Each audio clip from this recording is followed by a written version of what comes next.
Shalom jemaat yang dikasihi Tuhan Yesus Kristus. Jumpa lagi dengan saya Stephen Matthew di dalam Renungan Harian GKI Kebonjati.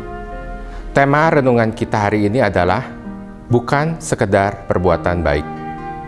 Ayat yang menjadi bahan perenungan kita diambil dari Efesus 4 ayat 25 sampai 32. Dilanjutkan dengan Efesus 5 ayat 1 dan 2. Demikian firman Tuhan.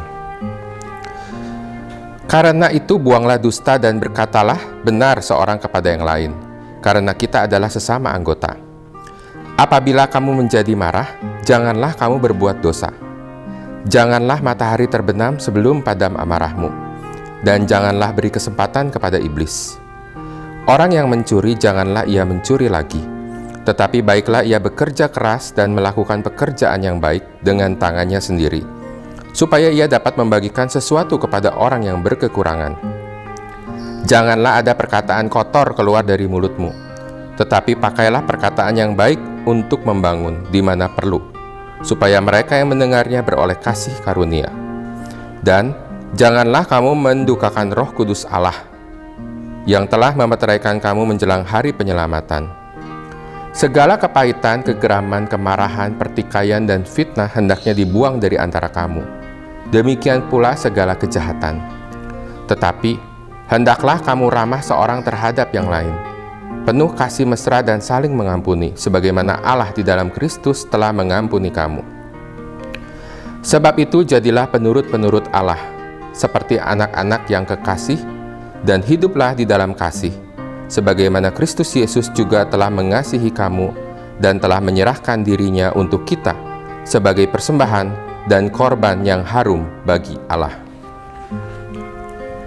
Ayat yang barusan kita baca merupakan bagian dari nasihat Paulus kepada jemaat di Efesus untuk melakukan perbuatan-perbuatan yang baik, seperti tidak berdusta, jika marah jangan sampai berbuat dosa, dan kalau marah jangan berkepanjangan, jangan mencuri tetapi bekerja keras, bagikan sesuatu kepada orang yang berkekurangan, jangan mengucapkan perkataan kotor, membuang segala kepahitan, kegeraman, kemarahan, pertikaian, fitnah, dan kejahatan. Ramah seorang terhadap yang lain, saling mengampuni. Ketika saya membaca ayat ini, timbul pertanyaan dalam hati saya. Bukankah semua hal baik yang Paulus minta jemaat Efesus kerjakan merupakan standar moral yang umum berlaku untuk semua umat manusia? Bukankah kita juga dengan mudah dapat menemukan himbauan yang serupa di agama-agama lain? Lalu, apa istimewanya jemaat Efesus jika melakukan semua kebaikan moral tersebut? Ternyata, keistimewaannya terletak bukan pada perbuatan baiknya semata, tetapi pada alasan mendasar kenapa jemaat Efesus berbuat baik.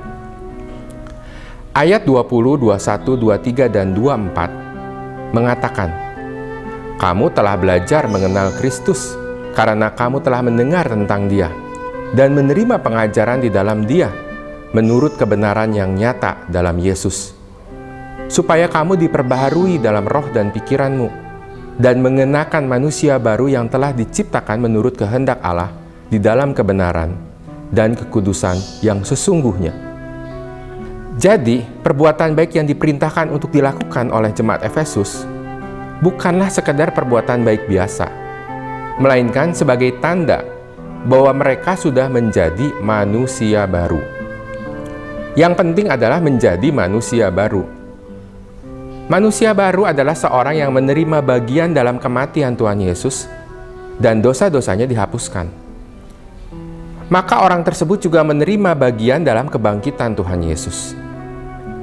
Roma 6 ayat 5 dan 6 mengatakan, sebab jika kita telah menjadi satu dengan apa yang sama dengan kematiannya, kita juga akan menjadi satu dengan apa yang sama dengan kebangkitannya. Karena kita tahu bahwa manusia lama kita telah turut disalibkan, supaya tubuh dosa kita hilang kuasanya, agar jangan kita menghambakan diri lagi kepada dosa. Roma 6 ayat 11 dan 13 menambahkan, demikianlah hendaknya kamu memandangnya, bahwa kamu telah mati bagi dosa, tetapi kamu hidup bagi Allah dalam Kristus Yesus. Dan janganlah kamu menyerahkan anggota-anggota tubuhmu kepada dosa untuk dipakai sebagai senjata kelaliman. Tetapi serahkanlah dirimu kepada Allah sebagai orang-orang yang dahulu mati tetapi yang sekarang hidup. Dan serahkanlah anggota-anggota tubuhmu kepada Allah untuk menjadi senjata-senjata kebenaran. Hal ini merupakan satu gambaran praktek hidup Kristen yang benar-benar hidup bagi Allah. Hal ini sejalan dengan Efesus 5 ayat 1 dan 2. Sebab itu jadilah penurut-penurut Allah seperti anak-anak yang kekasih dan hiduplah di dalam kasih sebagaimana Kristus Yesus juga telah mengasihi kamu dan telah menyerahkan dirinya untuk kita sebagai persembahan dan korban yang harum bagi Allah. Hanya dengan menjadi manusia baru di dalam Kristus, kita dimampukan bukan hanya untuk melakukan perbuatan baik, tetapi lebih lagi meneladani Yesus yang telah menyerahkan dirinya menjadi persembahan dan korban yang harum bagi Allah. Pertanyaan untuk kita renungkan. Sudahkah kita menerima Yesus menjadi juru selamat kita dan menjadi manusia baru di dalamnya?